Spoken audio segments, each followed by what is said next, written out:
We are jumping into the power of love. This is one of the powers necessary for the executive state, meaning for us to be in our highest thinking brain, we have to have the power of love. And that means I'm going to choose to see the best in someone and not assume the worst. When I see the best in someone, then that actually alters how I perceive them, which alters my actions, right? So when we see the best in others, when they have a bad day, we will try to help them instead of judging them or wanting to punish them. Okay. So the power of love sounds simple until someone makes you angry, until someone offends you, then it's very hard to see the best in them. So this can feel a little hard at times, especially when we feel as though we've been wronged. Okay. But the power of love is I'm going to see the best in someone. I'm going to understand that they're having a bad moment, but they're not a bad person. All right. That's the difference. I'm going to consciously respond instead of react. Okay, let's jump to the rubric.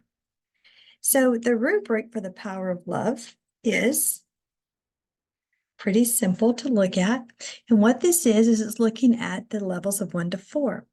Now, when you see the best in someone, then you see that when they have conflict or disobedience, that we see it as a call for help and that there's a skill missing. In other words, we understand that the person doesn't want the conflict. The person is almost subject to it. So we want to help self-regulate. We want to help teach those skills so that person then can become the best version that we believe is there, if that makes sense. Now look at number 1.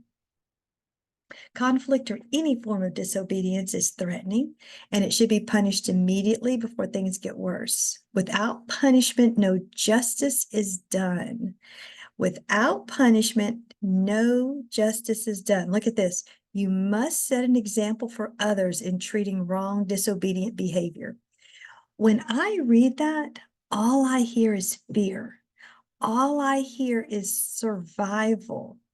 That means, hopefully you watched the video before that says our brain state dictates our action. Number 1, you're operating from a place of fear. You're operating to make sure that this person feels so bad that they'll never act bad. But when in the human history has that ever worked? When have we ever made someone act better? By making them feel really bad. And you might say, well, it works. That may be a reactive statement. Because think about our institutions we have to correct behavior, our prisons and our jail, right? A lot of people go there to serve their time for justice. But are they truly learning new skills so when they get out, they do not reoffend?